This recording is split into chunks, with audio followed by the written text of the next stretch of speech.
কুমিল্লার বরুড়া উপজেলায় জমি সংক্রান্ত বিরোধের জেরে সংঘর্ষে রবিউল নামে একজন নিহত হয়েছেন। এই ঘটনায় আহত হয়েছেন একজন।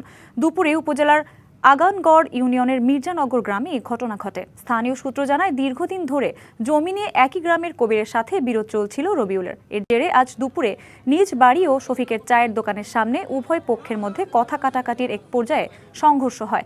সংঘর্ষের সময় প্রতিপক্ষের হামলায় একজন গুরুতর আহত হন। পরে স্থানীয়রা তাকে উদ্ধার করে কুমিল্লা মেডিকেল কলেজ হাসপাতালে নিয়ে গেলে চিকিৎসক তাকে মৃত ঘোষণা করেন। পুলিশ জানায়, ঘটনার সঙ্গে জড়িতদের শনাক্তের চেষ্টা চলছে। এই ঘটনায় আইনি ব্যবস্থা প্রক্রিয়াধীন।